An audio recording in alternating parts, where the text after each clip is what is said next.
И така, с това класическо закъснение, което започваме и да наваксваме, разбира се, с дневния ред и с началото на него благодаря на Крум. Искам да поканя на сцената господин Илян Василев, господин Димитър Абаджиев и полковник Петър Маринов от Военна академия за участие в първия панел Геополитика.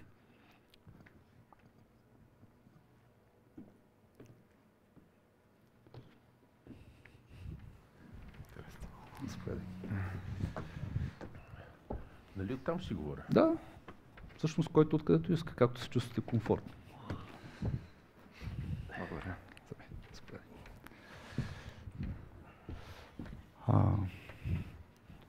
Ако искаш кликър, заповядай. Това е мой ред. И така, през тази година станахме свидетели на различни процеси, освен войната, която стартира като специална военна операция миналата година. Няма да коментираме как ги характеризират.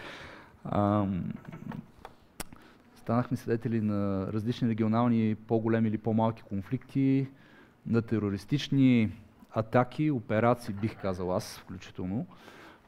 Но за да разберем какво се случва и какви са реалните заплахи от тероризма, защото те стават все по-близки за нас, днес сме поканили от сцената полковник Маринов, който е ръководител на Центъра за изследване на екстремизма и тероризма към Военна академия. И тъй като това е една тема, която е много подценявана и подминавана в нашето общество, но тя става все по-близка и значима за нас, днес ще разберем какви са заплахите, рисковите, как всъщност тероризма се отнася към сферата на сигурността в България, както на държавно ниво, институционално, така и на ниво на бизнес, организациите, публичните организации, въобще така целият социален договор, който ние живеем в нашата държава. Полковник Маринов, имате думата. Благодаря. Благодаря първо на организаторите на мероприятието, на господин Гогов, за доверието да бъда поканен и да бъда част от днешния форум. Уважаеми дами и господа, дълбоко съм убеден, че една такава специфична материя може би изглежда някакси не на място в бизнес форум. Но вземайки повод от думите на предходния лектор, господин Гърков, благодаря ви, изключително на място подадохте тезата, че съвременният лидер трябва да бъде сензитивен не само по отношение на бизнеса си. Той трябва да бъде сензитивен по отношение на средата, в която този бизнес се развива, на колектива си. И няма как, и затова и подбрахме с господин Гогов тази тема, няма как процесите, които се развиват, включително в глобално ниво, включително някъде настрани от нас, на пръв поглед далеч, да не ни засегнат, и аз ще се опитам по няколко начина да се аргументирам в тази теза. Виждате, че много са факторите, които влияят по отношение на сигурността, а оттам това дава отражение и във функционирането на организациите. Разбира се, единия е радикализацията. Ще споменем малко по-късно за това. Общите аспекти на сигурността, влиянието върху така наречените меки цели. Това са включително и такива съоръжения, в които се намираме в момента. Особено когато става дума за масово пребиваване на хора. Изключително чувствителни и изключително влияещи върху функционирането не само на държавата, на обществените институции, но и функционирането на бизнеса. И тук дилемата е колко по-стриктни да са мерките за сигурност и колко по-достъпни да бъдат тези обекти. Сега, говорейки изобщо коментирайки темата тероризъм, ако отворите в дори в момента, в който ще да е браузър, ще видите, че във всички публикации, може би, първото изречение, което вече се е превърнало в клише, е, че няма единно определение за това, що е тероризъм. Слава Богу, обаче това, което се опитвам да ви покажа на екрана, е, че в последните няколко години има единно разбиране поне на какви критерии трябва да отговаря някаква форма на насилие или дейност, така, защото ние да я определим като тероризъм. А това е важно, защото определяйки даден проблем, дефинирайки даден проблем, пряко влияе на това как ние ще подходим към решаването на този проблем. И виждате, за съжаление, и последния месец събитията от 7 октомври доказаха, че поне в тази база, тази начална точка в разбирането на това, що е тероризъм, сме били прави. Виждате, има кауза. Не случайно съм споменал политическа мотивация, но и кауза, защото, говорейки за политическа мотивация, много често се ограничавам в клишето на основните политически възгледи. Ляво, дясно, консервативно, либерално. Но тук вече говорим изобщо за наличието на кауза. Публичност. Видяхме я в множеството видеа, които бойците на Хамас излъчваха и по време на самата атака, и за съжаление седмица след извършването на актовете на насилие. Безразборност, преднамерена жестокост. Какъв е съвременният профил на терориста? Виждате, много често, а включително и вчера, след атаките във Франция, се оказва, че това е един анонимен, интегриран в обществото човек, понякога второ, трето поколение мигрант, вече чувствайки се не само като пълноправен гражданин на страната, в която живее, но и изпитвайки криза на идентичността и не разбирайки защо всъщност обществото, в което той живее, трябва да спазва някакви други закони, освен неговите. Това е... По-скоро не искам да се впускаме в тази плоскост, но това е ефекта на госта. И когато се опитваш да се интегрираш в една нова среда, инстинктивно ти се опитваш да се представиш в най-добрата светлина, така, защото тази среда да те приеме. Това се случва включително и в организациите, които ръководят бизнеса. Всеки новопостъпил работник понякога против същността си се опитва да се докаже по някакъв начин. С течение на времето обаче нещата започват да се променят. И той започва да изявява вече неговите същностни качества, неговите претенции, неговите схващания за това как трябва да се организира живота в тази организация. Какви са аспектите на мотивация? Разбира се, това са глобализацията, разпространението на радикални идеологии, социални аспекти, капсулиране, маргинализация. За това ще поговорим след един-два слайда. Защото един от основните проблеми, които касаят, според мен, функционирането на организациите, не само в системата за сигурност, в бизнеса, в обществения сектор, е човешкия фактор. И този човешки фактор формира както среда външна за самата организация, така и човешки фактор, който неизменно изгражда колектива на една организация.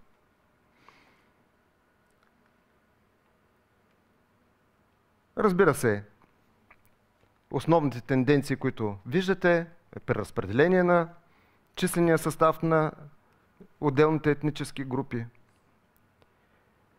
промяна на ценностната система, така нареченото гетоизиране. Това беше един термин, който се въведе преди няколко години. Аз много не съм съгласен точно с тази формулировка, но няма по-добра в момента. Засилват се процесите на радикализация.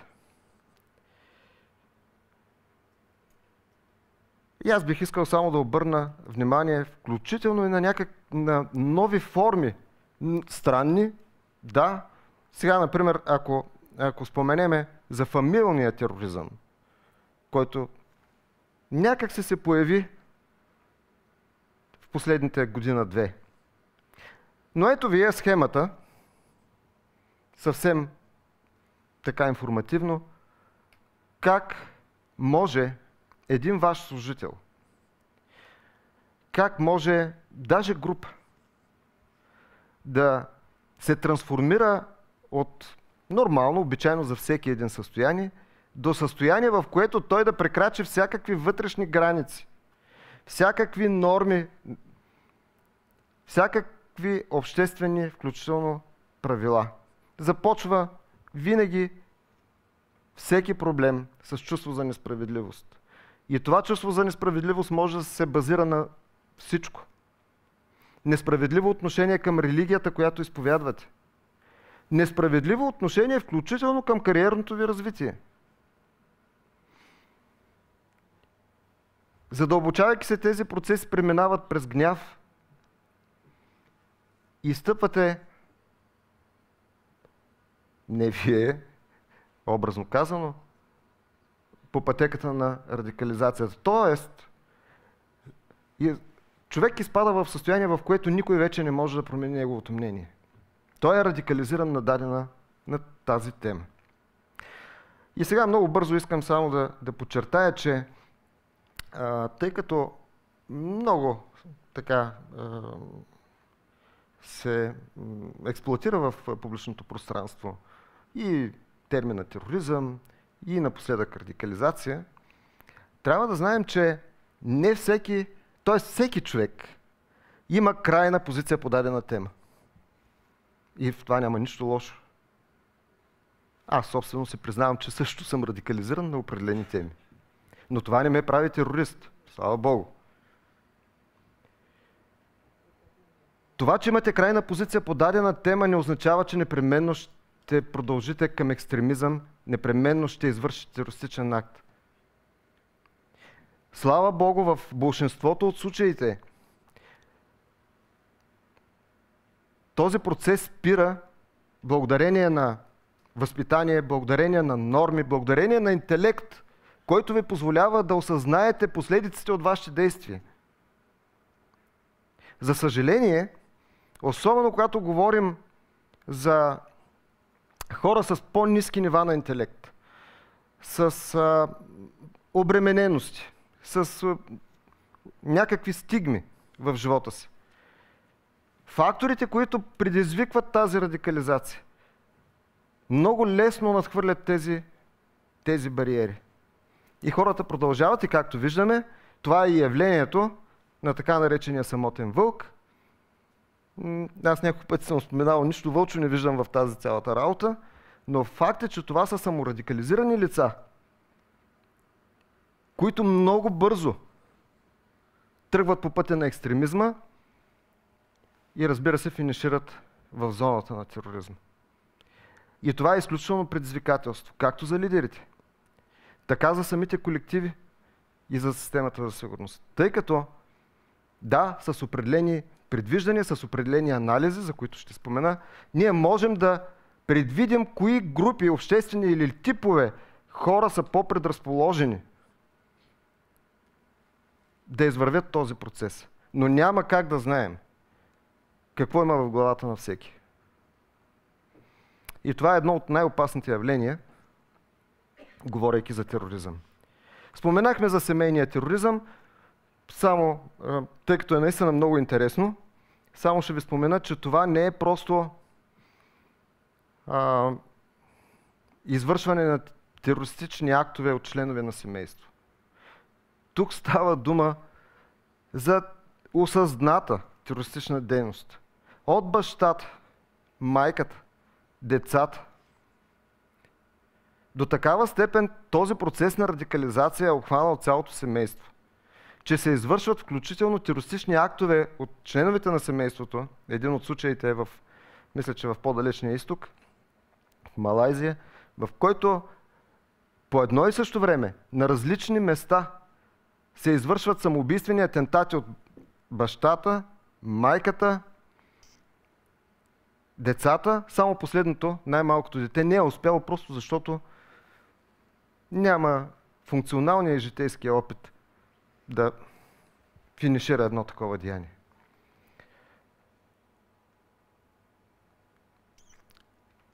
Какво става около нас? Съвсем набързо виждаме в Сирия, ясно е, няма да отнема много време, но една от провинциите, която е най-идентифицирана като гореща точка, е Дейр Езор. Всъщност става дума за борба за ресурси. И поради тая причина си позволих да натоваря презентацията и с този слайд.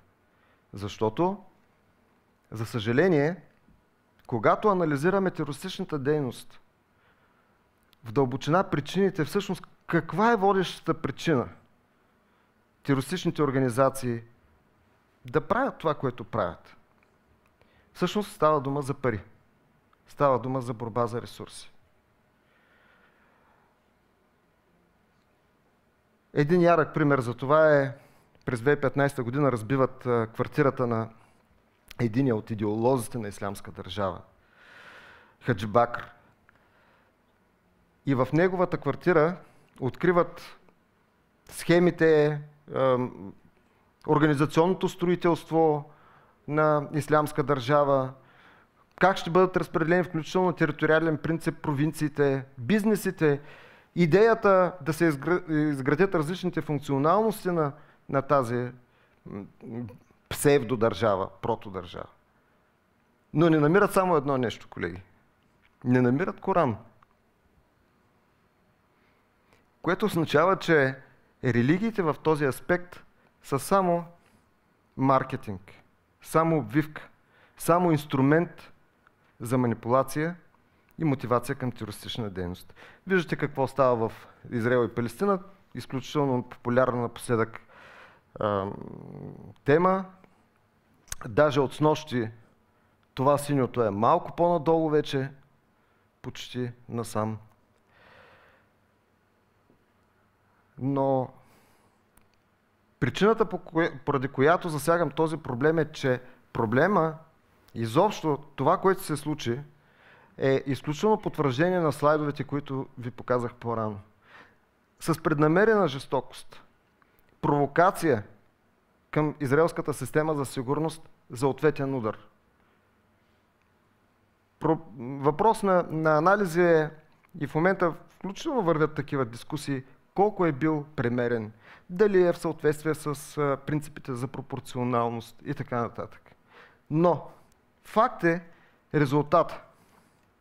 А резултата в момента изключително много се експлоатира по отношение на медийната пропаганда на Хамас и това причинява радикализация по различни точки, особено в райони, където има концентрация, включително на следващи исляма, на квартали в Европа, в Белгия, в Франция.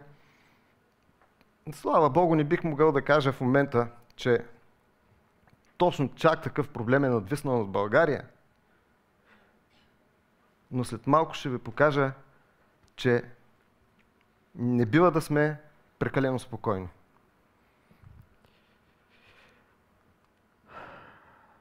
Виждате какви са тенденциите в Европа в този аспект.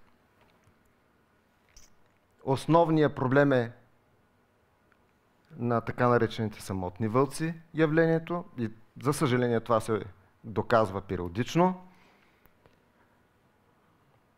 Основните региони, които ние идентифицираме са Франция, Белгия, Германия, Швеция, Дания, тъй като там има доста така компактни, вече капсулирани общности, Мисля, че не е тайна за никой, че в определени квартали, примерно на Брюксел, няма нужда да говориш нито английски, нито френски.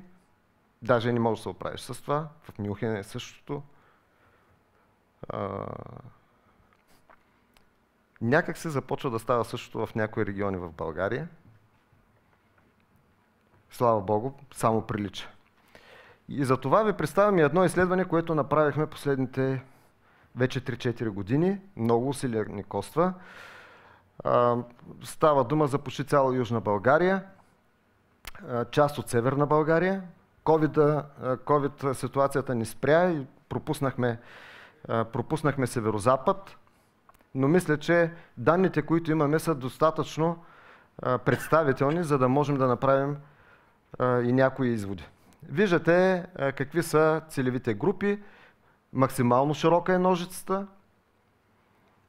От 4-ти клас буквално деца до 80 плюс като възрастова група. Постарали сме се да има изключителна представителност по отношение на етнос, по отношение на религии, региони. Основната цел на изследването е точно в този аспект по отношение на ценностната система и изследване на факторите, които могат да причинят и да породят тези проблеми, за които говорихме. Виждате, изписани са на екрана пред вас. Какви са основните резултати? Най-интересното е, колеги, че така съвсем обобщено, оказва се, че в България първо отношението към държавата и държавните институции не е това, което би ни се искало да бъде. Особено на последния въпрос.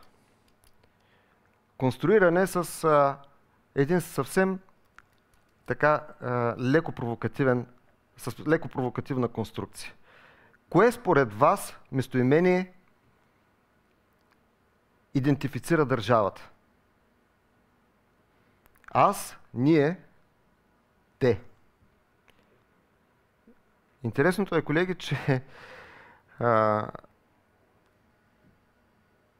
да, в болшинството се отговарят ние, очаквано, има известна степен на социална желателност, но от определени региони корелационният анализ показва, че това ние е съвсем друго. Ние. Не е това, което на нас ни се иска да бъде. Всъщност верният отговор е аз в случая. Лошото е, че е изключително смущаващи процента на отговорите и то идващи от региони, които нямат нищо общо с стереотипите нашите за маргинализирани райони, в които се отговарят те. Това означава, че има тенденция, в която населението в тази държава, една част от него започва да се поставя извън държавата като субект. А това е изключително притеснително, защото пряко влияе върху точно тези бариери, за които споменах по-рано. Виждате какви са отговорите, но направо да минем към резултати, за да не ви отекчавам.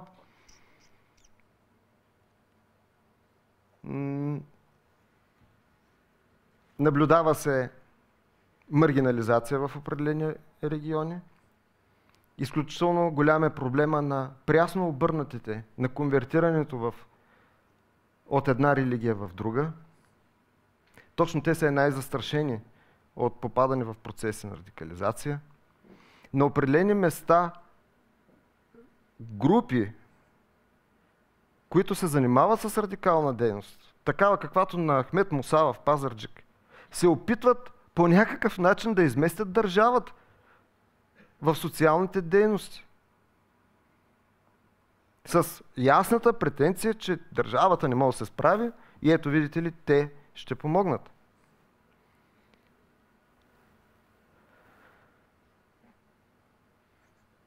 Стереотипите, които имаме по отношение на определени малцинствени групи, се оказва, че първо не са верни и второ са допълнителен фактор, който подпомага радикализацията. Когато говорим за патриотизъм, Не ми е приятно да го спомена, но определени малцинствени групи демонстрират по-висок патриотизъм, отколкото представителите на мнозинството.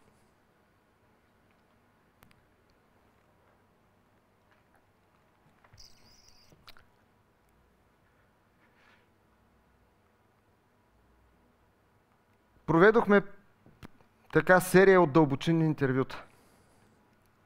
Виждате какви са тенденциите.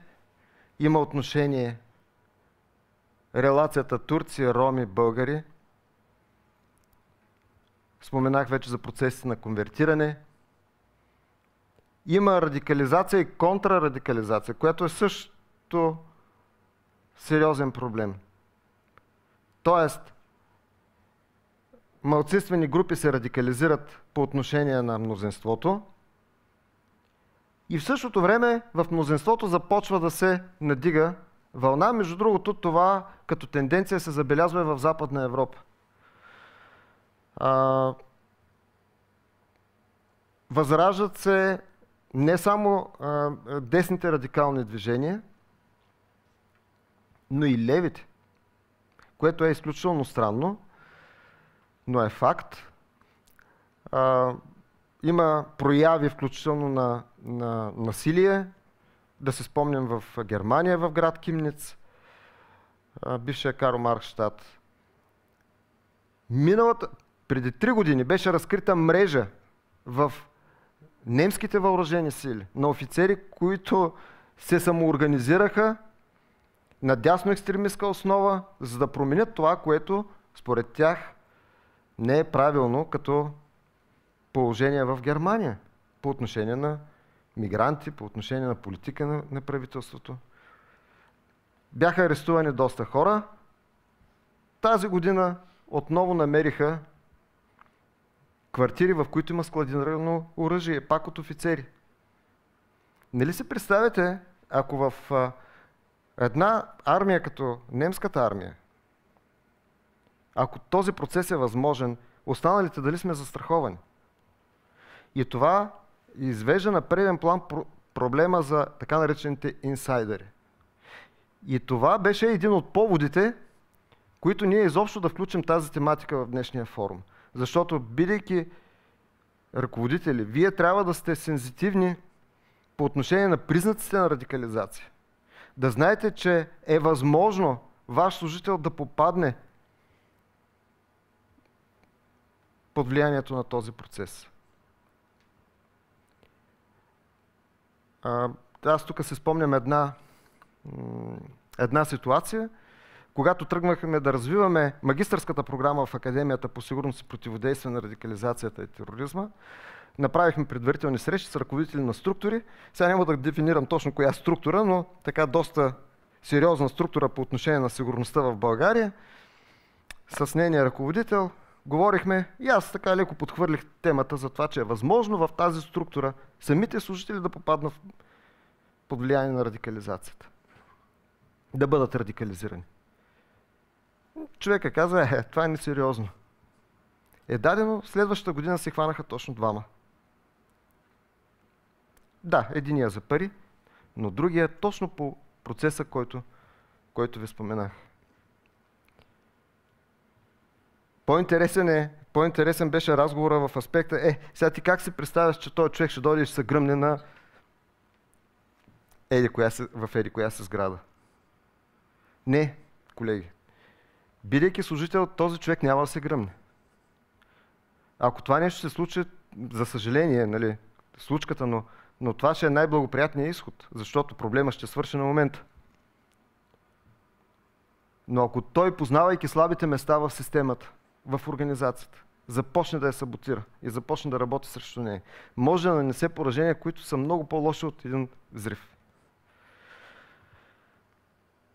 Какви са процесите? Споменахме ги. Формиране на политики по отношение на формиращите фактори,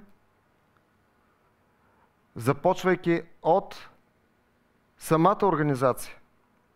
И тук само, завършвайки, ще се позволя да дам един пример.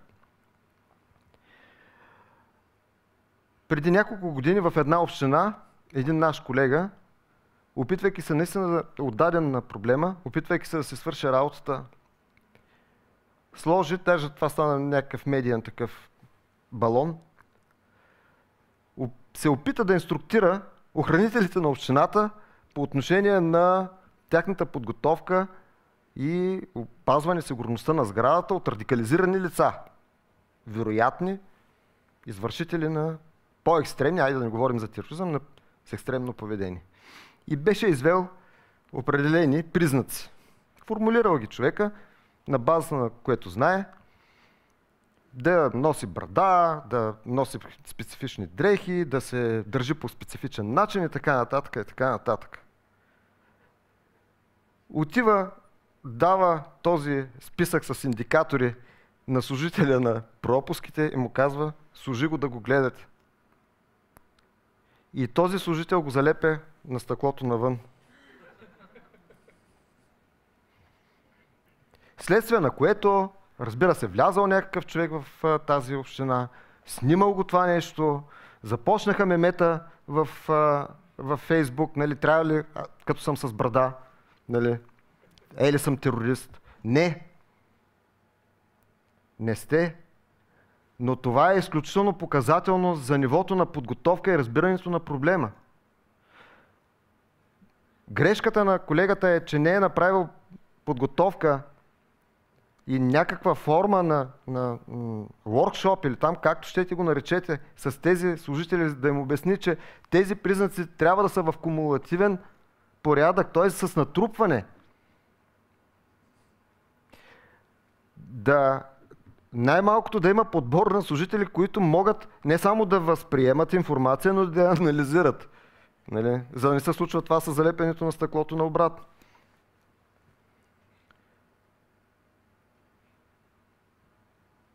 Ето защо си позволихме да ви отнемем от времето днес в тази област. Надявам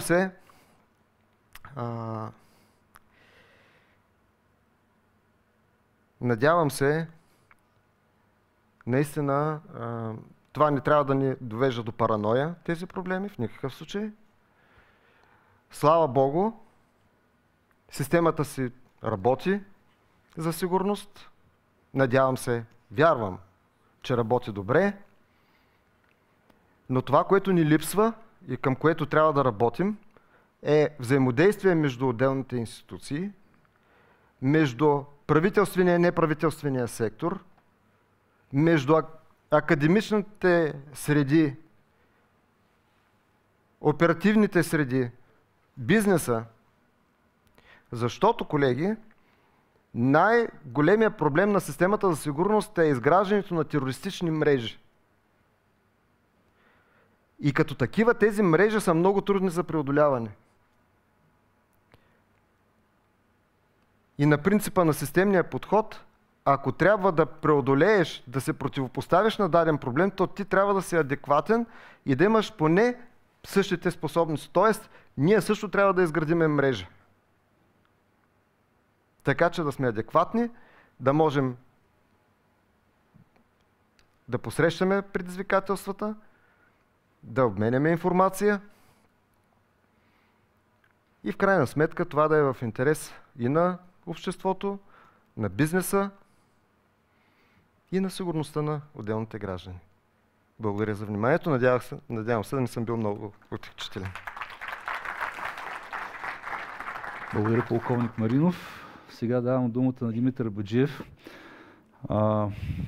Димитър Баджиев е юрист, дипломат с дългогодишен опит, но най-вече той е първият посланник, който създаде посолството на Република България в Кралство Саудитска Арабия. И благодарение на него и неговата упорита усърдна работа има вече и директна самолетна линия София-Риад. С това кратко представяне, тъй като каквото да кажа за него няма да е достатъчно, искам да му дам думата да поговорим за Саудитска Арабия. Когато си говорихме за подготовката на форума, Стана въпрос, нали, сложихме темата с гръмкото заглавие еманципацията на Саудитска Арабия. Тези процеси, които се случват в последните 12, 16, 18 повече месеца вече, така, отделянето от влиянието на щатите и заявката за доминиране на региона, този амбициозен инвестиционен план, който създадаха Държавния инвестиционен фонд с $3 трилиона, ако не се лъжа. Имаш думата. Първо искам да ти благодаря лично за тази покана, въобще на организаторите на стратегическия лидерски форум, тази възможност да участвам в тази дискусия. Да, аз съм тук в качеството си на бивш, както ти каза, първият български посланик в Кралство Саудитска Арабия, но също така и като председател на Българо-Саудитската търговска камера. Тук са и мои колеги Цвети Лукарска, която е председател на Асоциацията за минералните води. Също така господин Васимир Радулов, който е представител на една много интересна организация иновативна на Български водороден клъстер.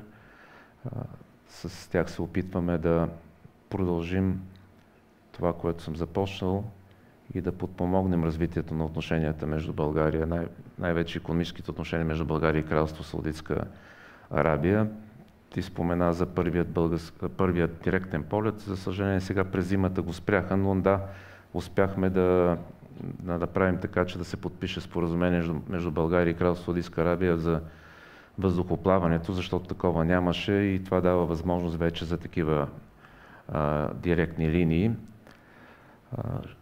Аз имах възможността да бъда в Кралство Саудитска Арабия, може би в най-интересният период на кралството, последните 4 години. Този период съвпадаше почти с началото на политическото лидерство на престолонаследника Мохамед бин Салман, така общо прието го наричат МБС съкратено, който практически упражнява политическото управление. През този период наистина Кралство Саудитска Арабия се промени коренно. Темата, така както е заложена в днешния форум, еманципацията и лидерството в региона на Кралство Саудитска Арабия, някакси и двете неща са взаимно свързани. Защото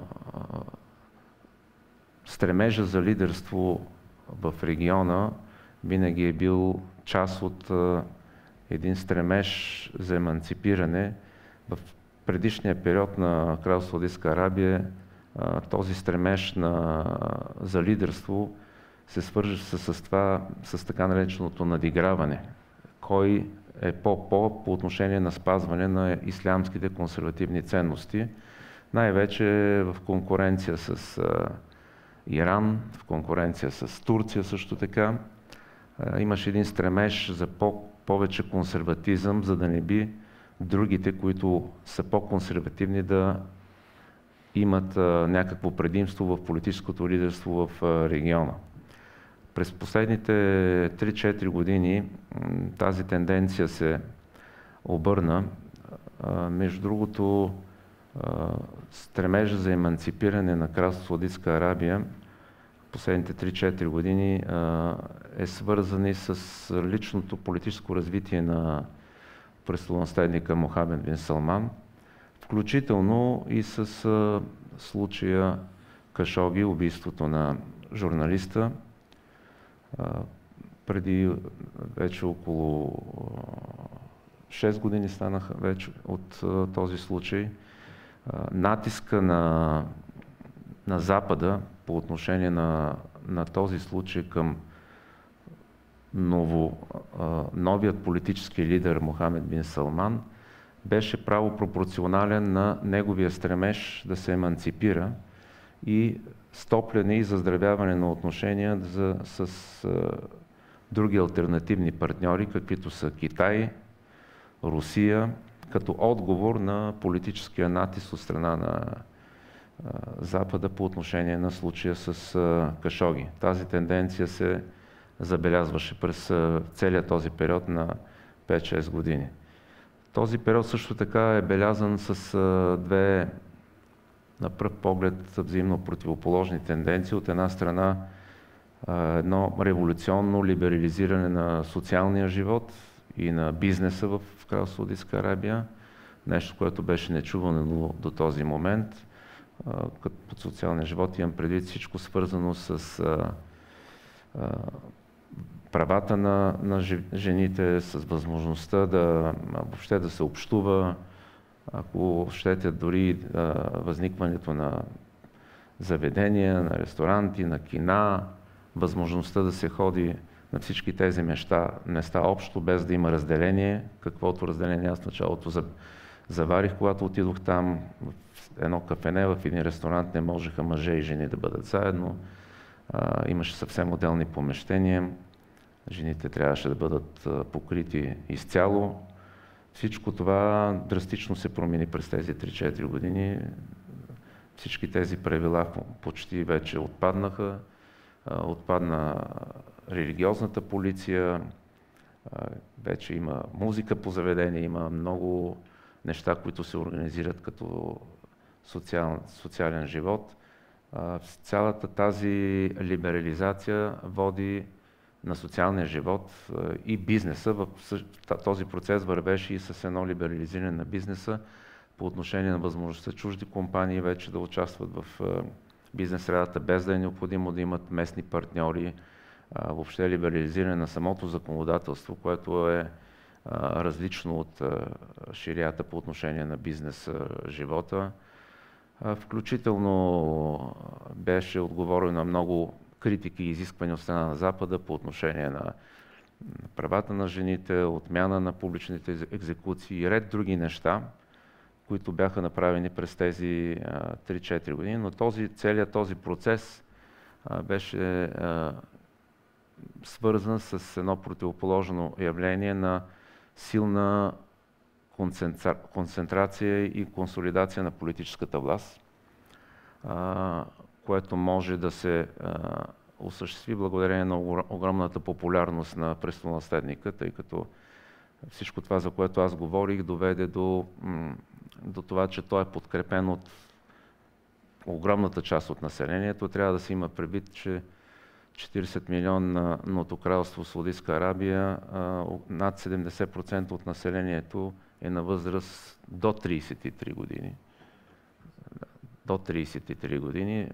Цялата тази част от населението не само подкрепя престолонаследника, тя го обожава заради всичко това, което вече изредих, което той направи. И това, разбира се, му дава възможност за много по-силно консолидиране на самата политическа власт и лидерство, основано по отношение на политиката, основано на тази силна концентрация на власт.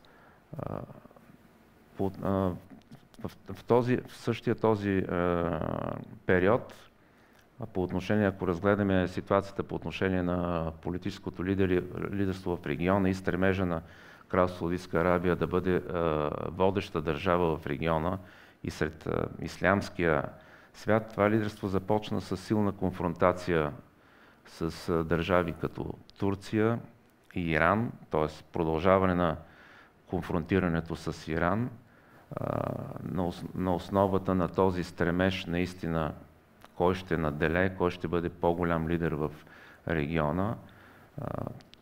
Тази конкуренция започна с конфронтация. По отношение на Турция, особено тази конфронтация се засили след случая с Кашоги, тъй като там беше разкрито убийството, бяха изнесени много факти. Самият лидер на Република Турция направи много остри изказвания и също така се получи една много силна конфронтация с Катар. Тоест, в началото този стремеж за политическо лидерство в региона започна с конфронтиране на другите силни играчи в региона.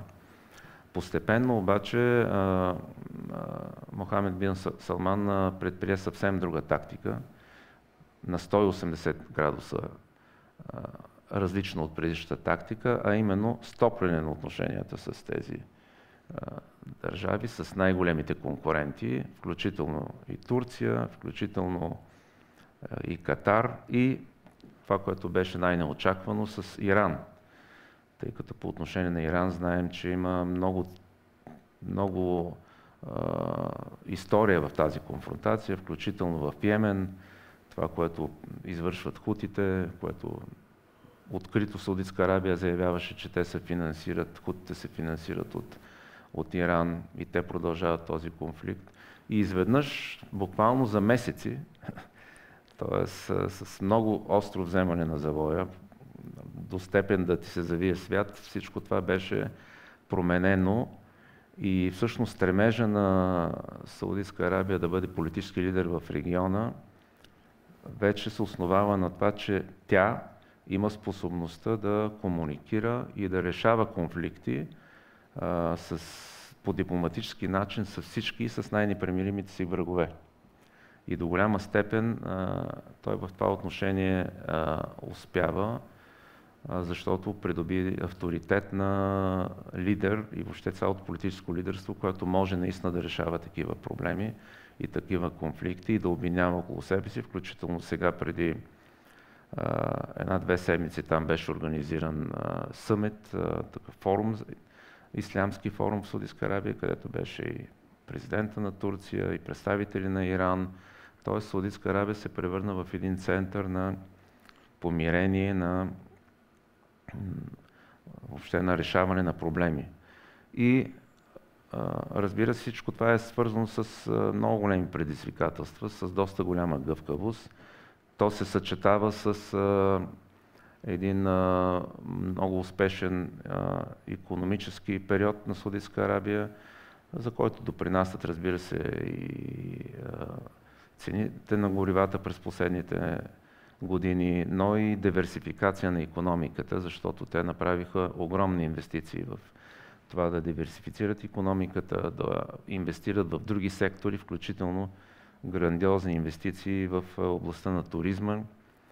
Направиха от една област, наречена Алула, град Алула, която е продължение на набатейската цивилизация, която ние познаваме от Йордания, Петра, за която всички знаем, всъщност е част от същата цивилизация, която продължава на юг в Саудитска Арабия, там където Алула, и там в Алула имат много Петри. Там, когато аз отидох там, видях стотици такива порти, които в Петра се виждат, но неизвестни за света до този момент, защото тя беше абсолютно затворена държава. Там инвестираха милиарди. В момента в Алула има множество 5-звездни хотели, летище, посещаемост огромна в целия свят. Знаете, предполагам всички за огромните инвестиции на Червено море, където изграждат този град Неом, също така стената. Проекта на Червено море свързан с множество 5-звездни хотели, също така зеления парк, който се прави в Риад, където се засаждат в момента над 15 милиона дървета. Тоест огромни инвестиции в областта на туризма също се направиха, за да се диверсифицира икономиката, но всичко това, за което ви говоря, се развиваше паралелно с огромният икономически ръст на Саудитска Арабия, нечуван до сега. Брутният им вътрешен продукт надмина всички досегашни нива. И този стремеж за лидерство е подпомогнат от целият този процес. Сега той обаче беше свързан до такава степен стремежа за да се покаже, че Саудитска Арабия може да комуникира с всички, стигна на такива нива, че дори се случи нечуваното. Малко преди 7 октомври, може би една седмица преди това, Мохамед бин Салман направи изявление по една американска телевизия, че много скоро Саудитска Арабия ще постигне споразумение с Израел за икономическо сътрудничество. Т.е. че тя ще се присъедини към тази инициативата на Манама в Бахрейн, към която се присъединиха няколко мюсюлмански държави от региона, като Обединените арабски емирства, Катар, Бахрейн, за сътрудничество с Израел. И всъщност една седмица по-късно се започна това, което ние наблюдаваме в момента в Израел и Палестина. Даже част от анализаторите считат, че една от причините за това Хамас, по мнение на много анализатори и по мое лично мнение и Русия имаха интерес да се случи това, което се случи, именно стремежа, напредването на разговорите между Саудитска Арабия и Израел най-вече за икономическо сътрудничество, което е недопустимо за такива организации като Хамас, Хизбула, а според мен и за президента Путин е недопустимо, защото това води до развитие на съвсем други процеси, които не съвпадат с техните интереси. Но дали това е така, е друг въпрос, но така или иначе има едно съвпадение. Това постави стремежа за лидерство на Саудитска Арабия в региона на огромно изпитание, защото от една страна Саудитска Арабия иска и е необходимо да продължи това икономическото сътрудничество с Израел, от друга страна тя като политически лидер в региона, такъв какъвто се стреми да бъде сред мюсюлманския свят, няма как да не заеме остра позиция по отношение на случващото се в Палестина, в полза на Палестина, защото се избиват, в смисъл има много цивилни жертви, хиляди, и Саудитска Арабия е в една ситуация, в която трябва да заеме ясна позиция. В същото време трябва да имаме предвид, че отношението на Саудитска Арабия по отношение на Хизбула е изключително отрицателно. И всъщност разделението на политическия елит на Саудитска Арабия от това, което се случи, е огромно на чисто комуникативно ниво, но публично, разбира се, Саудитска Арабия взе и няма как да не заеме такава позиция, с която да осъди случващото се от страна на смисъл военната операция от Израел, защита на Палестина, но моето мнение е, че това ще остане на ниво риторика. Трябва да имаме предвид всъщност изказването само преди една седмица на министъра на инвестициите на Саудитска Арабия, който заяви, че разговорите и преговорите с Израел за икономическо сътрудничество ще продължат. Тоест Саудитска Арабия се стреми да приеме и да прилага принципа, който обединиха Обединените арабски емирства, че не трябва да се смесва бизнеса с политиката, когато ги питат за случващото се в Израел. Разбира се, за Саудитска Арабия това е по-трудно, но изказването на министра на инвестициите е много значително в това отношение. Така че е доста деликатна ситуацията на Саудитска Арабия в момента, но така и иначе аз мисля, че те ще останат на ниво риторика. По отношение на еманципацията, само да продължа с няколко изречения, това, което споменах, че натиска на западните лидери по отношение на престолонаследника във връзка с гражданските права, във връзка с случая с Кашоги, беше свързан с неговата реакция да стопли отношенията с Китай, включително с Русия. С Китай проведоха множество срещи, включително посещение на Ши Джинпин в Кралство Саудитска Арабия, с подписване на меморандуми, споразумения. По отношение на Русия също имаше няколко политически знака, включително координация по отношение на цените на петрола. Този процес беше, разбира се, забавен по време на администрацията на Доналд Тръмп, който предприе съвсем друга политика, именно загърбвайки критиките по отношение на престолонаследника. Той интенсифицира отношенията с Кралство Саудитска Арабия. След това в началото на администрацията на Байден тази критика отново се засили до степен на това, че президента Байден заяви, че няма да разговаря лично с престолонаследника. И тогава беше момента на най-силното еманципиране на Кралство Саудитска Арабия и стопляне на отношенията с такива държави като Русия, Китай, Индия също така. Впоследствие тези процеси се размиха, започна вече един диалог между администрациите, но така или иначе в момента наблюдаваме един такъв процес, който, тъй като в темата е заложен и БРИКС, аз не мисля, че ще стигне до някакви крайности, защото стратегическото партньорство между Кралство Саудитска Арабия и Съединените американски щати, според мен, все пак ще продължи, най-малко защото в военно отношение те са неразривно свързани, а и имайки предвид, че приоритет в политиката, външната политика на Кралство Саудитска Арабия са техните национални интереси, така както трябва да бъде, мисля, че това партньорство ще се запази и тези гръмки оценки, че ще има някакво стратегическо променяне на отношенията с Русия, с Китай, едва ли не, че Кралство Саудитска Арабия ще се отдаде на такива организации като БРИКС, според мен няма да се сбъднат.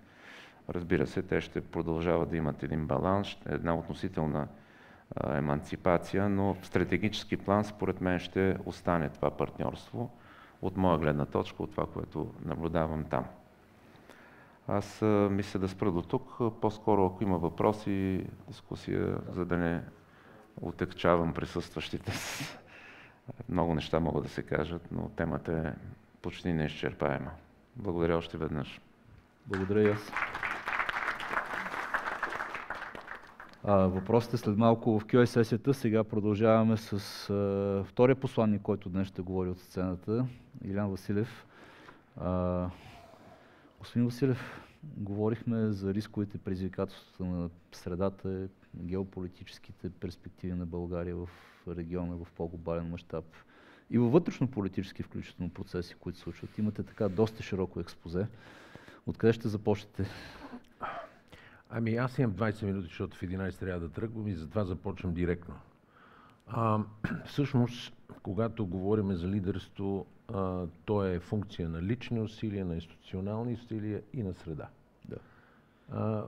Тези, които печелят, са те, които имат повече информация, получавате на време, анализирате на време, извличат от него това, което им от полза за тях, за да не само за бизнеса си, но и за общо си поведение. В този смисъл това ми е работа общо взето, да давам изпреварваща информация на клиенти, на хора, които ползват моите услуги и най-вече да им дам контекст. Какъв е проблема с това, че аз колкото и да правя някакво усилие, както и разбира се и колегите тук, много неща зависят от публичните канали, т.е. от общата информираност. Там имаме един огромен проблем. Защото ако сравните качество на информацията, която се дава от централните медии, примерно БНТ, BTV в централните канали, заедно с съответните новини в германска, австрийска, холандска, британска телевизия, ще видите една огромна пропаст. Защо? Защото екипите, информационните екипи, т.е. дирекциите на информацията, те оценяват случващото в света като не е толкова важно за съответно редовия, масовия българин. Нали? Общото идеята е, че те, които са нагоре, те ще знаят, но масовия българин не е необходимо да знае. Примерно е това, което Митко ви каза Саудитска Арабия, защото Саудитска Арабия в представите на българина не е толкова важна, нали, просто беше изолирана, а в представите на британеца и изобщо на целия свет тя е много важна.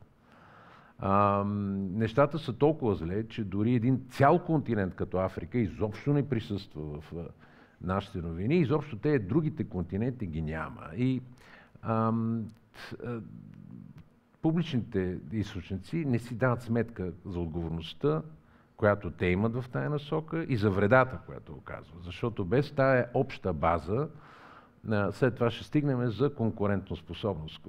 Нали, конкурентоспособност на индивида, на групата, в която социалната група той е, на корпорацията, на страната, на региона и в тези всичките неща, като почнем да се съизмерваме с другите страни, виждаме, че нещата никак не са в наша полза. А когато ние не сме конкурентоспособни на тези няколко равнища, тогава общо взето живеем на първа скорост.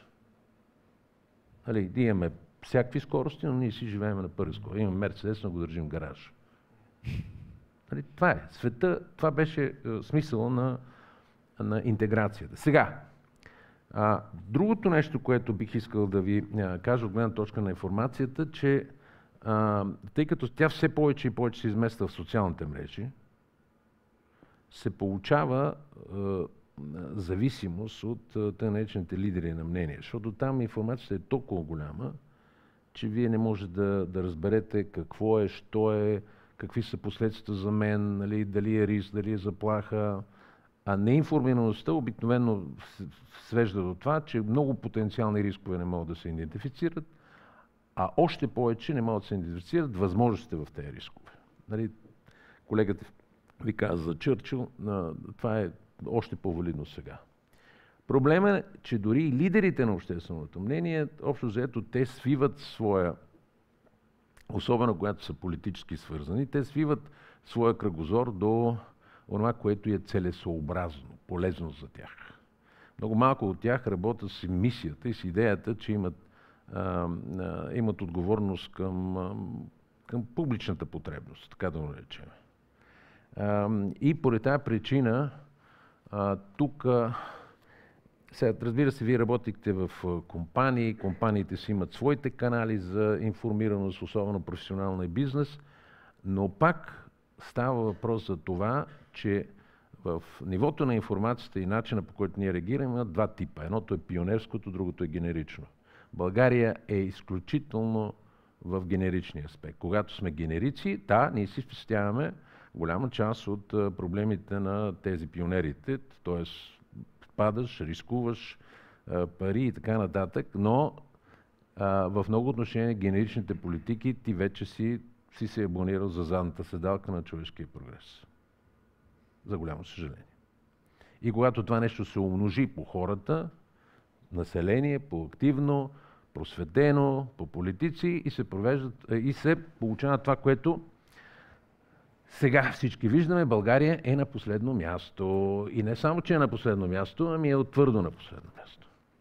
Тоест перспективата дори не е добра, което вече е голям проблем. Сега, ако казваме, че един от проблемите е, че такива панели за геополитика много рядко присъства изобщо големите теми. Те, ако присъстват, са малко на принципа на запалянковците. Нали? Русия срещу Запада. Дори когато се осветяват много важни въпроси, не се влиза в дълбочина, а се говорят опорни точки. Излиза съответно лицето Хикс по националното радио и казва това е така, защото е така, защото аз го казвам. По същия начин другите гледни точки, а се забравя, че хората не могат и не са длъжни да знаят всичко. То трябва да въведеш човека в темата, да му разкажеш за контекста, за да може той да осъзнае. И това нещо, като разделение в обществото, защото няма съмнение, че ако нещо стана с тази война, и то е външната среда, това е, че раздели обществото и това общество, като оцениме и прогнозите за развитие на факторите, които го разделят, то ще остане разделено. Когато имате разделено общество, при това разделено на емоционален по-скоро принцип, отколкото на възоснова на осъзнаване на практичния си интерес. И тогава вие имате фрагментация, имате проблем с консолидацията на мнения, с консенсусните политики и с нещата, общото, които могат да ни изтеглят напред и нагоре. Сега, глобалният свят, той си остане такъв, ентропията ще стане все по-голяма, общо взето системата на международни отношения, нищо особено в историята, винаги има цикли исторически, при което Бретън Вудската и след Световната война системата за международни, включително институциите, те са били създадени, за да обслужват тая потребност. Сега, естествено, 80 години след това, ООН вече не може да сдържа конфликтите. Виждате, Съвета за сигурност е блокиран, т.е. цялата система вече е по-скоро дава възможност за повече рискове към глобалната сигурност и тъй наречените non-state actors, те, които са недържавните актьори, като Хамас, като Хизбула, нали, които те представляват една така много растяща заплаха и предизвикателство за урегулиране на системата. Сега факт е, че в времето на студената война двете свръхсили можеха да тушират конфликти в регионите, относително казвам, винаги ги е имало, но поне имаше някаква идея или приемането, че по-малките регионални конфликти не могат да продължават безкрайно, ако те не са в интерес на една от двете сили, която пък достигаше, нали, някакво модус вивенди, начин да се регулират тези конфликти. Това нещо го няма. Сега, има и в тая част има конфликт, или да наречем не конфликт, но спор. Руснаците представят всичко това като многовариантност, т.е. многополярност, мултиполярност, нали, в което те се борят срещу лошия Запад като представители на голямото глобално мнозинство или Юга. Сега, разбира се, това е тяхна интерпретация, тя няма нищо общо с... Изобщо процесите на глобализация в Русия винаги са били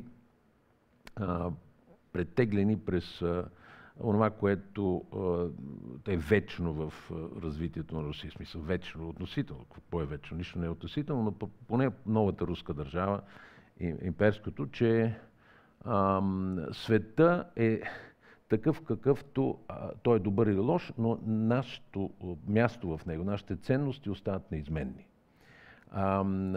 Поради тая причина и войната в Украйна, тя няма скоро да свърши, дори не може да свърши без да се ликвидира заплахите за мира, а това е важно за нас, защото ние имаме общо взето точките Черно море и Западните Балкани и двете ни основни точки, плюс Близки изток, нали? Но тези три невралгични точки, които са заплахи за националната ни сигурност, те до голяма степен зависят от Русия. И от нейните проксита в Европейски съюз и НАТО. Сега, в глобалната надпревара ние участваме не самостоятелно, а в екипи. Затова влезахме в Европейски съюз, да участваме с отбора Европейски съюз в глобалната надпревара. По същата причина участваме в отбора НАТО по отношение на, като отбор, по отношение на решаване на уравнението на сигурността. Ние участваме и с страната, която България, нейните институции, качеството на институции, качеството на политики, качеството на лидери и така нататък. Участваме и в компаниите, с които работим, нали, доколко те са стабилни, с съответно средата, която имаме. И тук има едно нещо, което също е следствие от общата оценка за прехода като процес с много по-малко фиксирани детерминанти, ясни фиксирани стойности, колкото с ентропия, с неща, които имат или единица или нула, т.е. променливи, зависимост от начина, по който е момента, реакцията. И в този процес нищо от това, ние общото влезнахме в Европейския съюз с нагласите и с историческото си наследство на принадлежност към соцсистемата. И много хора и досега не приемат, че Европейския съюз не е съюз, в който ти членуваш, за да ти дадат готови решения и че всичко, което идва от Брюксел, ще бъде перфектно. Това не е вярно по две причини. Първата, че много често политиките в Европейския съюз, и те няма по какъв друг начин да бъдат оценени, освен като онова, което е възможно да се приеме с общ консенсус, с разбирателство. И сега, когато имате от една страна една държава, като Холандия, примерно, ето Вилдърс сега е тук, ние трябва да влизаме в Шенген и Вилдърс още по-трудно става с него. Но холандците имат един тип приоритети в своето развитие, проблеми, които трябва да решат. И когато всичко това трябва да се сравни примерно с Румъния или България, или прибалтийски, най-накрая се получава много често това, което той затова има един такъв процес на координация на тези решения преди да влезат в Европейския съвет, договарянето между Европейския парламент, т.е. представителите на съответните държави, като се предполага, че там интересите са по-пряко изразявани, и Европейската комисия, която пък би трябвало да се приема като как да кажа, еманация на елита в тези държави, защото те назначават комисари и така нататък. И много често тези политики първо закъсняват от гледна точка на глобални предизвикателства. Примерно, яви се някакво глобално предизвикателство и трябва да се реагира бързо. Национални държави или те, които са федерални, но все пак с иерархична структура, като САЩ, като Китай и другите, те много по-бързо могат да реагират на някакви глобални предизвикателства, защото там нещата са иерархични. В Европейския съюз трябва да се договаряме помежду си. И в процеса на това договаряне, начина по който едно явление се осъзнае от холандеца и начина по който явлението се осъзнае от българския политик, трябва да произведе една обща политика. И не винаги се получава, или се забавя, или онова, което излезне като политика, не е най-доброто. Сега няма да влизам в този процес, просто искам да кажа, че Европейския съюз, сравнение като отбор, той си остава най-доброто, в отбор, в който ние можем да участваме, но трябва и обективно да отчитаме обстоятелството, че в рамките на този отбор общо Европа загуби много голяма част от своята конкурентоспособност. Причините са много. Нали, имат спрямо Щатите, примерно, имаше една статия в Financial Times, която беше казала, че 2008 година брутният вътрешен продукт на Европейския съюз е по-голям от този на Щатите. В 2022 година е 65% от този на Щатите. Сега, виждате, че при тези процеси всяка една страна, защото когато е по-малък, ти означава, че ти не бягаш толкова бързо и не ставаш толкова богат и толкова сигурен. Проблема е, че Щатите не само са федерал, т.е. те имат иерархията, начина по който могат да консолидират интереси но те имат много по-балансирана политика. И ще ви дам един пример. В темата енергетика и климат, която може да си говорим много време, Щатите имат с какво да реализират този преход с най-малко щети за себе си. Защо? Защото са тотално самодостатъчни от нефт. Най-големите в момента, една от причините ОПЕК плюс да се чуди как да балансира, т.е. да поддържа цените високи, е просто Щатите, колкото повече намаляват, Щатите толкова увеличават производството. Да, факт е, че това е лек, чистовия нефт е по-лек, т.е. те трябва да внасят тежък нефт, за да си балансират, защото тези продукти, те не може само от бензин да произвеждаш, трябва да има много други деривативи трябва да произвеждаш, но винаги намерят решение. Отвориха Венецуела.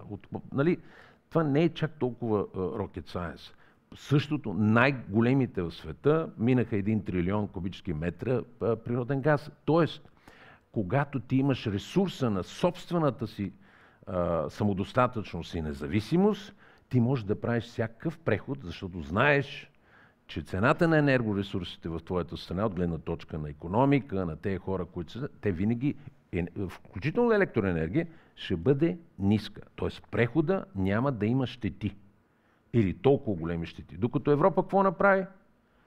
Забрани де-факто проучването и добива, дори находища, които бяха активни, като Гронинген, и затвориха го предварително. В момента, ако не е Норвегия, което да, нали, в Северно море да продължава активната дейност, Европейския съюз произвежда, добива по-скоро, под 15% от природния си газ.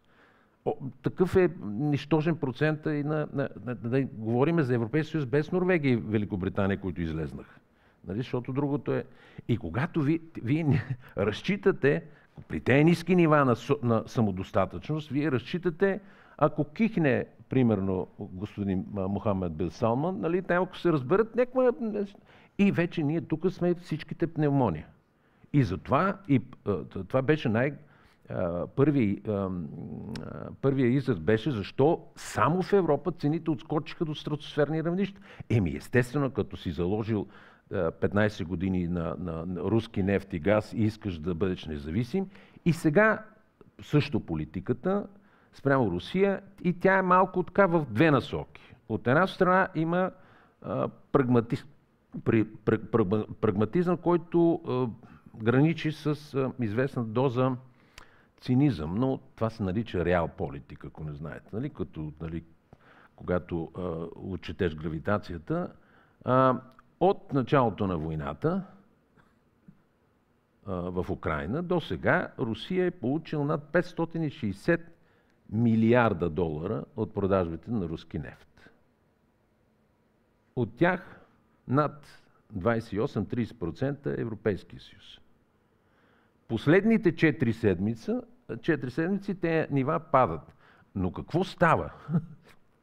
Тази политика на санкции, тя е просто с две лица. Защото ние се утрепваме, примерно най-голямата рафинерия в Шотландия затвори и става импортен терминал. Защото същия руски газ отива в Саудитска Арабия, отива в Индия, отива в Египет, отива в Турция, преработва се и ние вкарваме горива. Путин си получава приходите, да, с малко, по-малко, защото в посредника остава един марж, който иначе той консумира. Утрепваме си мидстрима, т.е. рафинериите, включително и бургаската рафинерия, тя вече започва да преработва под 80 хиляди барела. В високите моменти преработваше 220 хиляди барела. На Констанца влизат огромни количества от Reliance, това е най-голямата рафинерия в Индия, огромни количества дизел. Румънските рафинерии са 3. Една работи, другите 2 са на почивка. Като дръпнете, къде е дълбочината в тази история? Значи ние се самоограничаваме, намаляваме си брутния вътрешен продукт, намаляваме си маржовете, Путин си получава парите и взаимно се обвиняваме. Не е много логично, нали? Сега. Последно изречение. В района, в който живеем в Черно море, казвам дългосрочна, високи рискове. Ето, вземете за микрофона. Ало, как ме чувате? Приемам, не съм в Русия. Чувате ли ме? Да. Дългосрочно прогнозуваме риск. При това той се разпространява не само върху търговското корабоплаване, но примерно имаме предстоящи, дай Боже, нали, сондажи за проучване на находищата в Черно море, в нашата зона. Русия перманентно прави там учения. И естествено, като тръгнете да правите сондажи, трябва да застраховате този сондаж. Как ще го застраховате, като премията скача N пъти? Значи има големи проблеми и те са практични. Второ, риска за продължителен конфликт, това е, че България винаги като има санкции, тя става перевалъчен пункт, т.е. през България става огромни количества реекспорт на руски горива. Поради тая причина 5 компании са в черния списък на Украйна, български. И те неща раждат, разбира се, това е opportunity за някой и никой не може да се сърди, че това, което прави в Турция, го правят някои в България.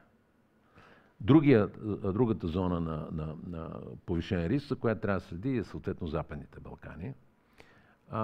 Там нещата са много сериозни от гледна точка на това, че общественото мнение в Сърбия, примерно, е вече против.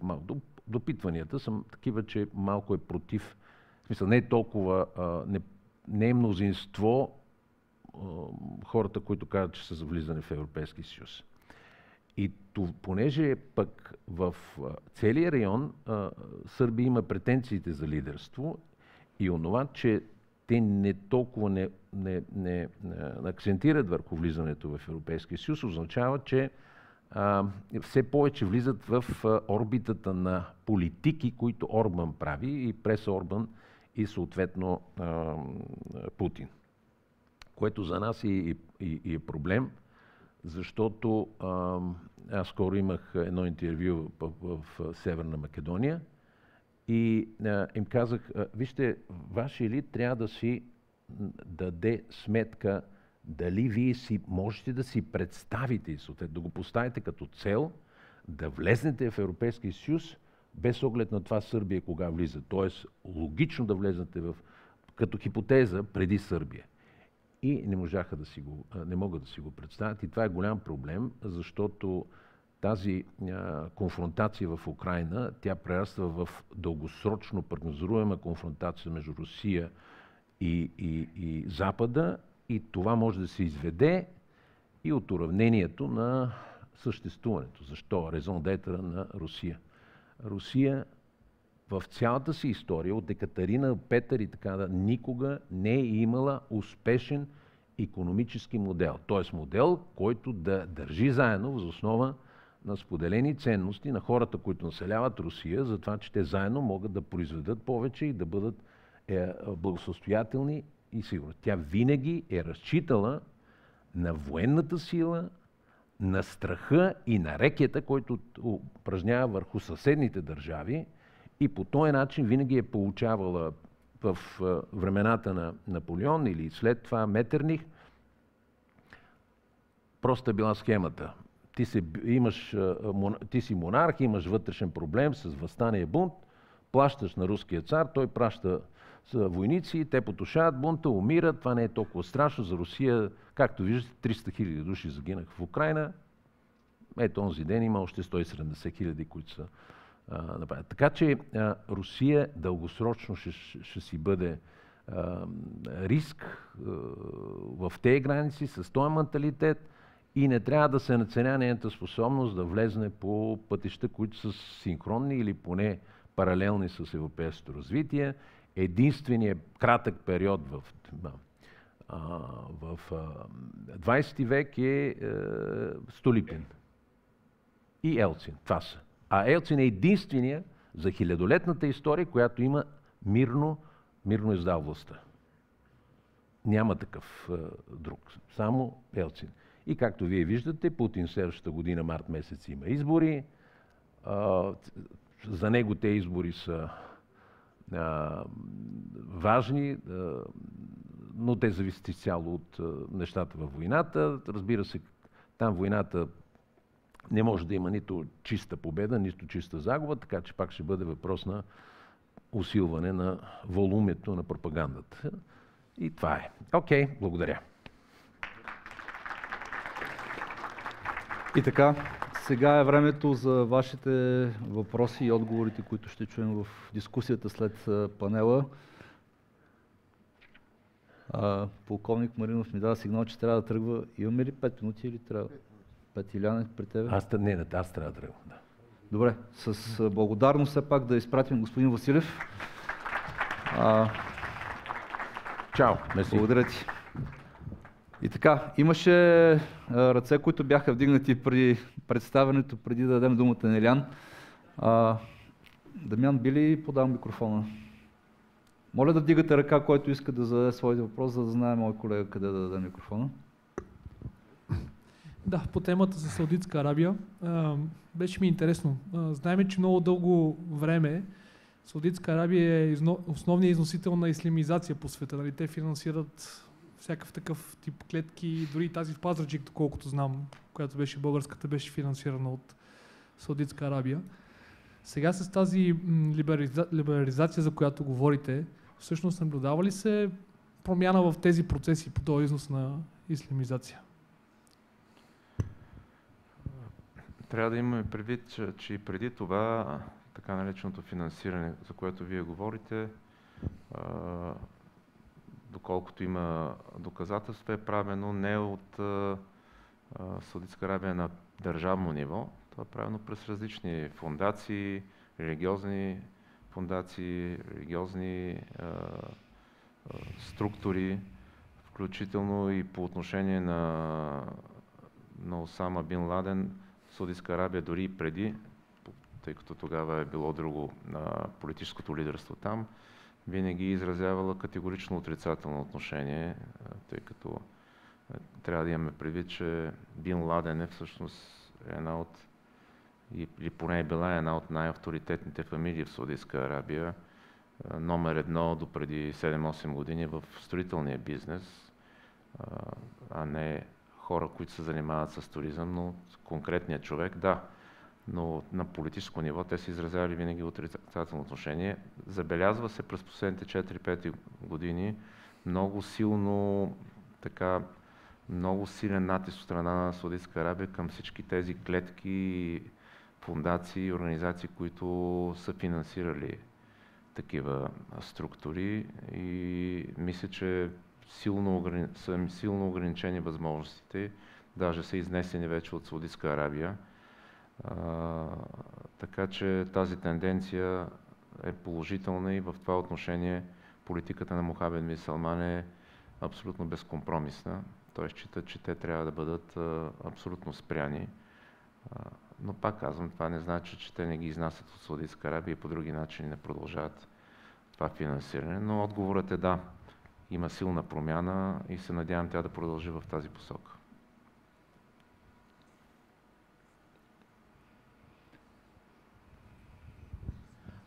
Към полковник Маринов един въпрос.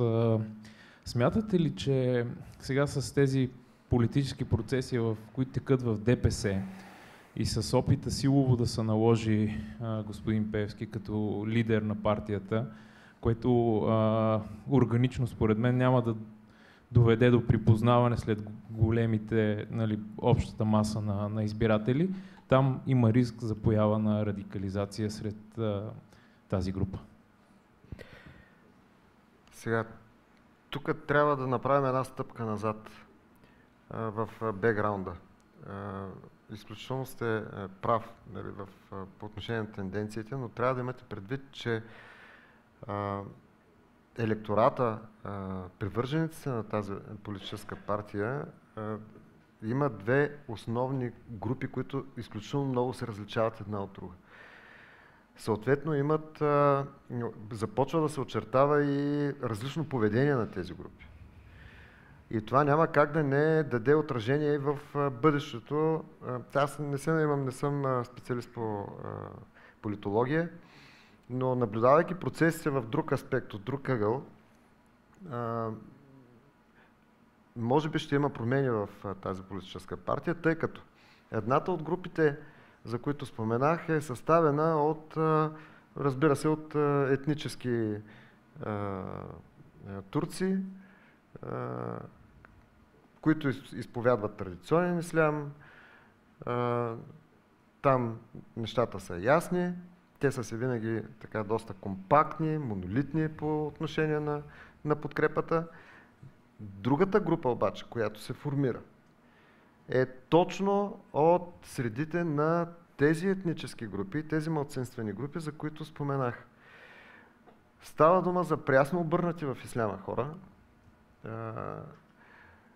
Формира се нова етническа група. Аз още не бих могъл да нарека така изцяло оформена по всички правила, но оформя се доста силна етническа група, наречена Милет.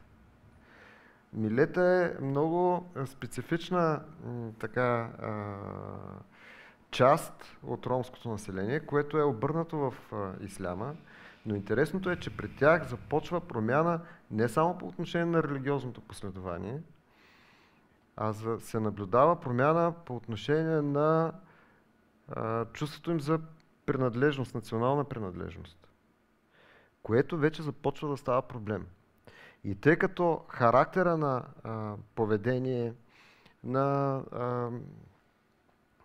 ако щете, на менталитет на тези две основни групи е различен, Затова може да се каже, че се очакват, могат да настъпят промени изобщо в тази политическа партия, за която споменахте. Тъй като политика, за който говорихте, е по-скоро представител на втората група. Или така, подкрепен по-скоро от втората група.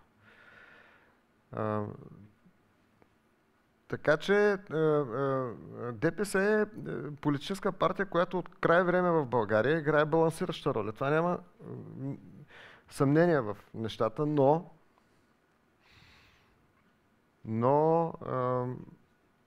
така не бих могъл да кажа, че така има ясно изразена последователно отношение по отношение на точно на тези кризисни горещи точки, за които говорих. Това са ромските квартали, където има изключително дълбоки, има места, на които има изключително дълбоки социални проблеми. И тук, когато говорим, тук не става дума просто за менталитет. Тук говорим наистина за социален проблем. Ако отидете в Сливен, в квартал Надежда, ама не в първата зона, нали, квартала, турски, така наречения турски квартал, не във втората зона, която е така наречения музикантски квартал, а в третата зона, най-навътре. Те самите си го наричат квартала на голите цигани. Уверявам ви, аз съм бил на много места. Бил съм в Афганистан, бил съм в Ирак. Обиколил съм почти всички ромски махали в България, срещайки се с различни хора. Картината, която видях там, е още пред очите ми. И когато говорим за социално включване, сигурност, бизнес, икономика, ние трябва да имаме едно на ум, че има и места, на които има такива хора, за които говорим не само за социален проблем, говорим за такива нива на маргинализация, при които те се превръщат вече в човешка маса. Интересното е обаче, когато говорим за политика и политически процеси, какво е отношението към тия зони и тия проблеми? Еднозначно ли е? Аз ще се огранича до тук, защото нали, все още съм с пагони. Имам ограничения нали, в позициите си. Съвсем разбираемо. Така и трябва да бъде. Но понякога наистина политкоректността, стремежа да не ги кажем, някои неща да не си ги кажем. Нали? Не могат да се кажат тия неща. Аз разчитам наистина на заявката на господин Гогов, че наистина това е един кръг, в който се споделяме нещата. Нали? След това няма да се използват. И така нататък, но когато ни трябват тия хора, защото те са пълноправни граждани, като гласоподаватели, отношението е едно, след това е друго. Да не ви говоря, че съм се натъквал на места, на които е коренно обратно. Едни и същи хора по места отиват, правят заявки, обещания и така нататък. И след като бъдат избрани, след това правят точно обратното. И ако вие сте на място на тия хора, първото нещо, което ще си кажете, не е честно. Нали? Не е честно, не е справедливо. Той ни излъга. И тогава започва всичко това, за което говорихме в оная схема. С чувството за несправедливост. И е много лесно след това хора като Муса, като има по-сериозни деятели от него. Нали, той просто е по-медиен. Нали, да отидете да им кажат, аз ще ви помогна. Аз ще ви оправя. Нали, една стара реплика.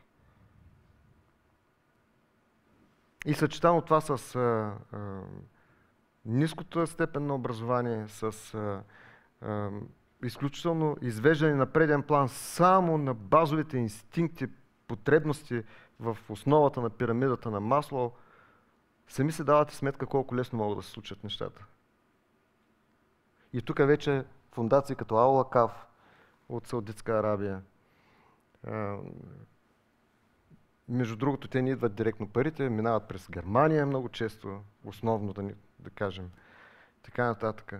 И за да завърша, и наистина трябва да тръгвам, че ме чакат, искам да ви кажа, че съм стигнал до едно такъв неформален извод мой, че по отношение точно на тези процеси, за които говорите, ние сме късметливи в момента, че има две посоки на влияние,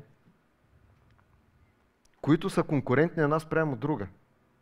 Едното е геополитическо влияние, което идва от една южна наша съседка, пак използвайки религията, етноса и така нататък, но това е геополитическо. А другото е точно по линия на саудитски и други лахабитски фундации, които се мъчат да наложат радикалния ислям или да го прокарат най-малкото в България. Тези две влияния са конкурентни. И слава Богу! Защото ако са обединени и решат да се кооперират, не съм много сериозен оптимист, че имаме шанс. На фона на всичко останало, като фактори, което присъства в нашето общество. Съжалявам, може би бях малко краен. Още един въпрос, ако не знам към кой е насочен, все пак с уважение към времето на полковник. Добър ден, с уважение към двамата. Имам въпроси към двамата, понеже господин Маринов се тръгва. Ще ви помоля само с 1%, без да го анализирате, това е личен въпрос към вас, който може би ще бъде за аудиторията така интересен. Вие сте от позицията тази, която имате. Какъв е процента на хората, с които вие общувате, говоря чисто професионално, познавате и така нататък, по глобалната ос Русия-Запада в момента като настройка, кой на коя страна е като процент? Нямам повече от това, само процента. Но ви моля за искреност, за честност. Това е личен въпрос. Хората, които във вашия кръг чисто професионално познавате като процент. Аз ще се опитам да преведа въпроса директно. Има ли част от офицерството, което подкрепя Русия, или каква е този процентуален, ме питате директно? Не ви питам точно това. Да, но точно примерно това, в системата за сигурност, да кажем. Добре. Сега, уважаеми колеги, чисто сърдечно, с ръка на сърцето ви казвам, че аз поне не съм срещал колега, било то от въоръжените сили или от системата за сигурност, с които познавам, който да има съмнение в това къде ни е мястото. Аз също нямам никакво съмнение. Имам изключителни партньори, работя по различни направления и в НАТО включително. Аз съм член на научния борд на НАТО, който взема решение по отношение на финансирането на различни научни проекти, включително с Украйна и с много други партньори. Имам партньори сериозни партньори и в Израел, и в Турция. Това, за което аз ви говоря като геополитически влияния и така нататък, е едно. Партньорството ни в НАТО, в Европейския съюз е нещо съвсем друго. Така че аз поне не съм срещал и това е ваше право дали ще ми повярвате или не, но аз не познавам такива хора. Нямам съмнение по отношение на това дали има някакъв процент от офицерството. Да, по определени, да речем, теми всеки може да има някакво вътрешно мнение и позиция и по частни въпроси. Моя въпрос е конкретно към точно тази област. Личната област на тези всички хора, които вие познавате. Точно това ви казвам. Процента? Точно това ви казвам. Не съм срещал човек, Точно това Тоест, приемаме, че 100% сме в НАТО. Абсолютно. То е факт, ние сме в НАТО. Не, 100% от колегите смятат, че там не е мястото. Благодаря ви. Всичко, което отива над 99% вече ме притеснява като вярност. Нали, говоря от разбира се. статистически от времето на социализма, аз също съм там учил. се гласуваше 100% в Народното събрание. Аз също съм учил статистика и висша математика, достатъчно много. Разбирам вашето съмнение, нали, че в крайните резултати, но наистина не съм срещал. Може би, сега не знам какво е в главата на всеки. Имайте предвид, че наистина носенето на униформа не е просто някакъв друг костюм. Има много зад това, под тия пагони, има много задължения и ограничения, които, слагайки ги на раменете си, обличайки тази униформа, аз правя осъзнат избор и всеки го е направил осъзнатия избор. Аз за това се стремя да бъда толкова политкоректен в говоренето, защото наистина на офицера работата му е друга, не е работата да се занимава с политика. Моят въпрос беше личен, не случайно го зададох лично, да излезем лично от областта, нали, на професионално, това, което е официалната позиция. То е ясно къде сме, какви задължения изпълняваме. Просто тук и в личен план ви казвам. в личен план, аз нямам съмнение. Благодаря ви за това.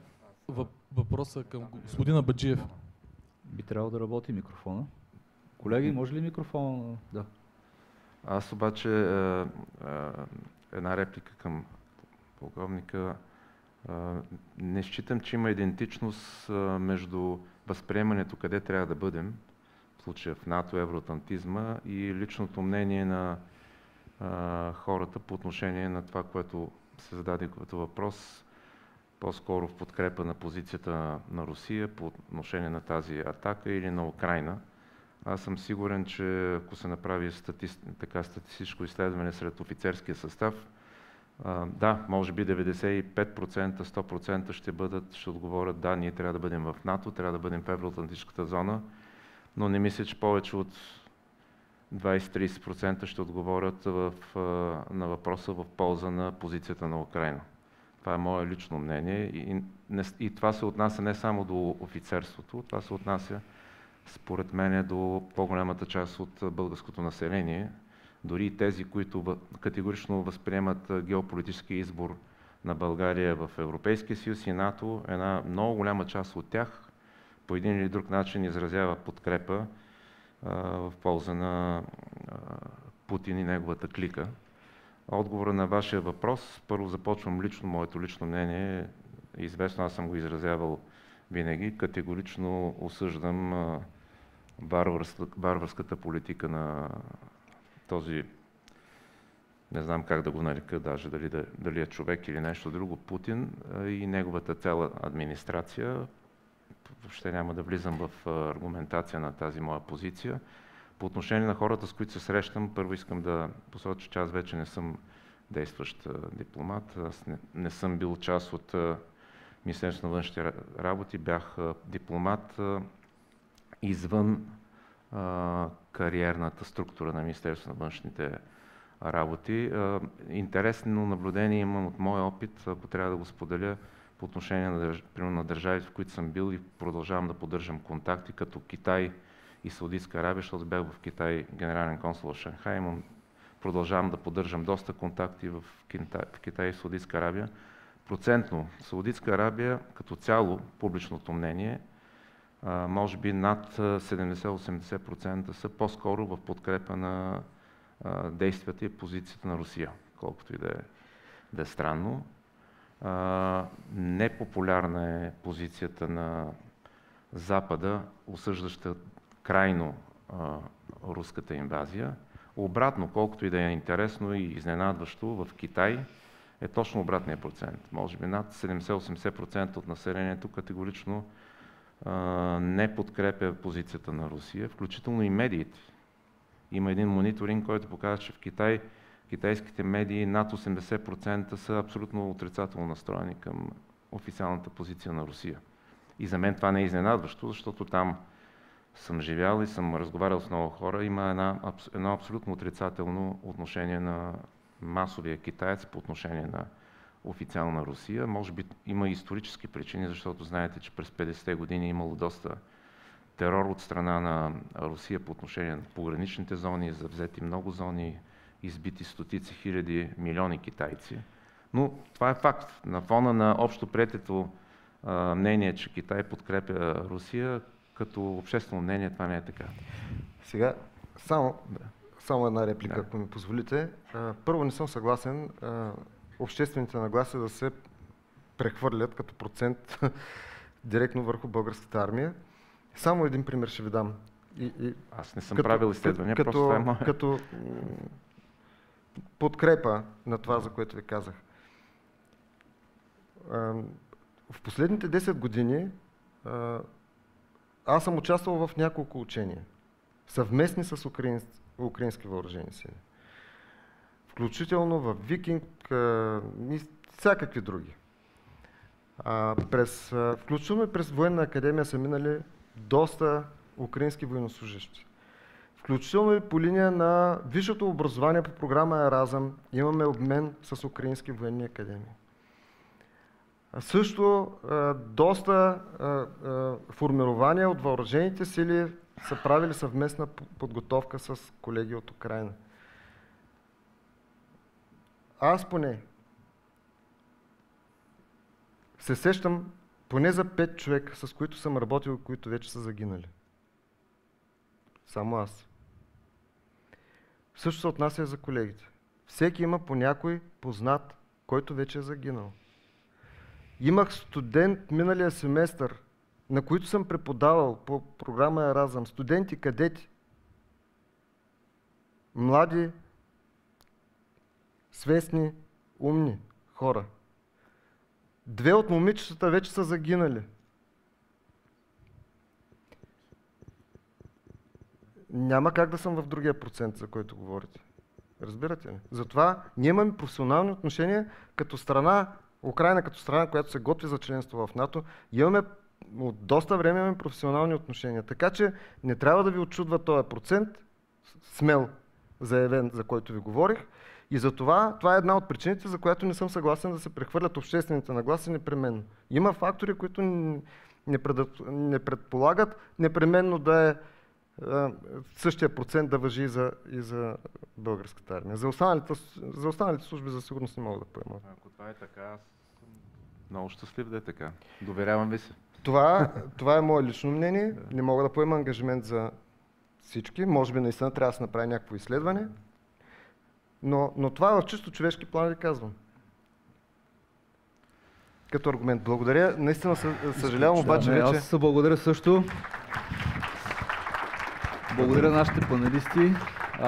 Сега, случихме един психологически договор преди да започнем. Сега отиваме в пауза, обаче преди да излезем в пауза искам да сключим още един психологически договор. Както виждате, времето напредва, започнахме с някакво закъснение, за да уважим цялото закъснение, трафика и всичко това, което беше форс-мажорно преди това.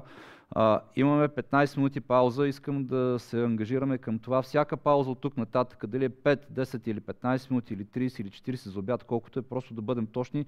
И като кажем 15 минути, това означава, че в 14 минута и 30 секунда сме тук, за да почнем наистина след 15 минути. Окей ли сме всички за това, моля? Благодаря ви. Добре, приятна пауза и продължаваме с панел икономика след 15 минути точно.